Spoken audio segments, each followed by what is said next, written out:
your job sites look messy, you'll simply lose referrals. The site supervisor keeps sites flawless, creates sales opportunities, and stops subs from stealing leads. They're the face your customers remember, and the reason neighbors call you. Today, I'll show you how a killer site supervisor prevents chaos and creates sales. The site supervisor, they're the hands of the production managers. They're the creator of more opportunities for sales. They're the face of the installation crew, because in many cases, your installation crew can't, won't, don't, or shouldn't talk to the homeowner. They're the marketing presence of the company on site, and they're the keeper of flawless job sites. Their goal is to make sure the job sites are flawless. Their job duties include site setup and pre-job photos. They're going to document the pre-existing damage inspections, right? So they're going to make sure they know what was damaged before they got there. They're going to do a material checklist, right? They're going to make sure the material that was supposed to be there was there. They're the ones who recognize change orders, and they're the ones who create that proof of need. So they would document the fact that, oh, there's rotten plywood. I'm going to go take pictures of it. Maybe the field manager still helps them process the change order, but they're the ones who recognize that need, communicate with the crew, make sure they create the proof of need, in many cases communicate that to the homeowner. And then they're quality assurance, not quality control. They don't necessarily know what the roofer is supposed to do. You don't need to hire field managers to be site supervisors, but they're the ones who are doing that inspection checklist. They're also the creator of opportunities for sales. This is how we pay for this whole thing, is that we want to make it so that the homeowner is happy and that the job site looks good, but then they can drive referrals from around the business and reviews from the current homeowner. And there's a very specific script. They're regularly meeting the neighbors. They're preventing the crew from stealing jobs from the company. And I've seen this at tons of roofing companies too, where the sub crew has somebody walk up and the sub crew looks, they go, which house are you? And if it's a complicated mess, they'll give it to the company. If it's a 412 easy go, they're like, easy money. I can beat my boss, my contractor. I can beat them on price on this because I'll just do it for labor and materials plus like 5%. My boss, the contractor, they're going to do labor and materials plus 40%. It's an easy roof, no risk. I'll take the lead. Like they'll make those kinds of decisions. So you're preventing that from happening, right? They're going to knock that 6-pack, the houses around there, and they're going to wave at the people that walk by. Oh, hey, how you doing? Hey, hi, hey, how you doing? They're going to just make friendly presence in the neighborhood because the whole goal is that this is a creator of opportunity for the sales team. Then they're also the face of the installation crew. So in the morning, they meet and greet the homeowner. They address any questions and concerns throughout the day. So if the homeowner says, hey, what time do you think you guys are going to be done?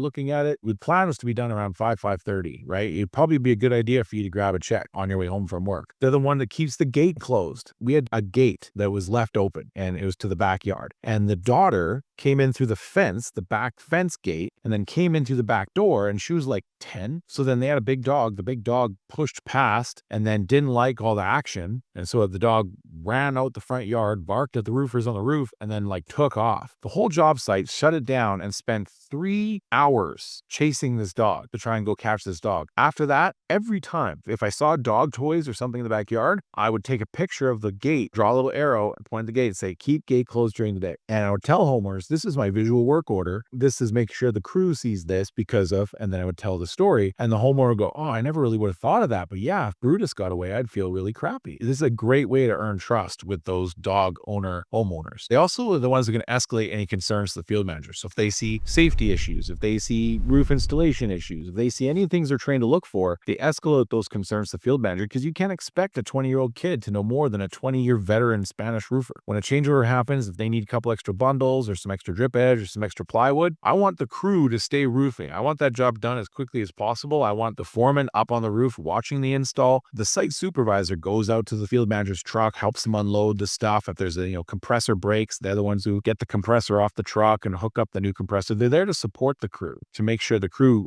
has the fastest pathway to completing the job. And then they also document the job site throughout the day. They're also the marketing presence of the company. So they set up a large tent or large flag on site. The whole idea is, how do you make a store out of this homeowner's property for the day? So if they set up a tent, like I know Joel from TrueWorks, he sets up a pop-up tent, a table, a tablecloth, and he has sample boards there. And then they have coolers. They got freezies and water bottles. And that's how the site supervisor kind of buys a little bit of loyalty and camaraderie with the roofers, as he's got cold drinks to hand out all day. It's like $5 for a 36-pack of Nestle water bottles. He fills it up with ice every day, and he's got some freezies in there. It's like $6 for like 50 freezies, and he just keeps that stuff cold. But then he's like, God, he goes up on the roof, hey guys, how's it going? Here's a couple freezies. Picture, picture, picture, picture, picture, picture, picture, picture. You guys want some water? Here's some water. Picture, picture, picture, picture, picture. They set up that large tent or flag, so when people drive by, they go brand recognition, right? They look at that. But then they have marketing materials and samples also available, because homeowners might walk up and or neighbors might walk up and ask questions. Like, hey, I'm not a sales guy, but here's some shingle samples. If you want to like take a look, this one will look really good on your roof. The suppliers will give you this stuff. Like, I want as much stuff out there as possible. Ideally, they would make videos on site. The killer site supervisor would be that marketing presence out in the field. They're like, hey guys, we're up on a job site today. Just want to show you guys how we set up a site for safety. And it's like, you can incentivize this behavior. You can reward this kind of behavior. So then they capture content for the social media team, pictures, before and after shots, using the companycam has the ability to use those before and after templates. And they operate some kind of geolocational app so that you know where they are, when they are, what they're doing. This is what makes it so that now your job site is a storefront. And if it's going to be a storefront, you want them to be the keeper of flawless job sites. So they assist in the setup of tarps or a catch-all, right, to make sure the house looks protected. Because again, it's all through the lens of customer acquisition. Most of the money as a site supervisor is made in those site supervisor referrals, those $150 bonuses that they get to get an appointment to show. So everything is about trying to set up to increase the square footage of good luck that they might get that. So they're the eye of the customer for the production department. The production department hopefully did everything right. They rejected a deal that didn't have a good job file playbook. The sales manager is making sure that 70% of the photos are annotated. So there's a good description, a visual work order. The production manager reviewed the proposal, the company cam photos, the job file playbook. They understand everything about the deal. They talked to the customer. They reaffirmed that they understood the visual work order, that the customer's hot buttons made it past the sales department into the production department. They set the install date. So they're the ones who keep the tarps laid out. I've